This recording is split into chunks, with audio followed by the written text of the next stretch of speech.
ଯାହାଙ୍କ ଠାରୁ ପୁରୁଷ ଜନ୍ମ ନେଇଛି ସେହି ନାରୀଙ୍କ ପାଇଁ ପଦେ କହିବାକୁ ଚେଷ୍ଟା କରୁଛି। ଭୁଲ ଟିକେ ବିଚାର କରିବେ। କମେଣ୍ଟ ମାଧ୍ୟମରେ ଆପଣମାନଙ୍କର ମତାମତ ମଧ୍ୟ ନିଶ୍ଚୟ ଜଣାଇବେ। ଏ ସଂସାରର ପ୍ରତ୍ୟେକ ବ୍ୟକ୍ତିକୁ ଜଣାଅଛି ଯେ ନାରୀ ପଛରେ ରହିଲେ ପ୍ରତ୍ୟେକ କ୍ଷେତ୍ରରେ ପୁରୁଷ ସଫଳତା ଲାଭ କରିଥାଏ।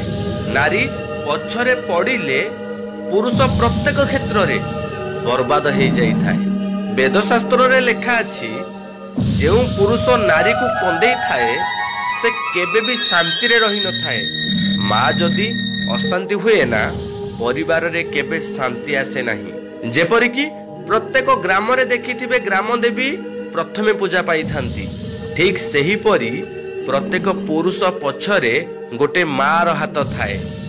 ଯେଉଁଠି ମା ନଥାଏ ସେଠି ସଂସ୍କାର ଶିଖିବା ବହୁତ କଷ୍ଟକର ହେଇଯାଇଥାଏ। ଯେଉଁ ଭଗବାନଙ୍କୁ ଆମେ ଡାକୁଛେ, ଯେଉଁ ଭଗବାନଙ୍କୁ ଆମେ ପୂଜା କରୁଛେ, ସେଇ ଭଗବାନଙ୍କର ନାମ ଡାକିବା ପୂଜା କରିବା ଆମ ମା ହିଁ ଶିଖେଇଛନ୍ତି। ଯେଉଁ ମୃତ୍ୟୁଞ୍ଜୟ ମନ୍ତ୍ରକୁ ଡାକିଲେ ଆମେ ଜୀବଦାନ ପାଉଛେ, ସେ ମୃତ୍ୟୁଞ୍ଜୟ ମନ୍ତ୍ର ଠାରୁ ବଡ଼ ମାର ଡାକ। ମା ଠାରୁ କୌଣସି ବଡ଼ ଶବ୍ଦ ନାହିଁ କି ମା ଡାକ ଠାରୁ କୌଣସି ଶ୍ରେଷ୍ଠ ଡାକ ନାହିଁ। ମଣିଷର ମୁକ୍ତି ମାର ନାମରୁ ହେଇଥାଏ।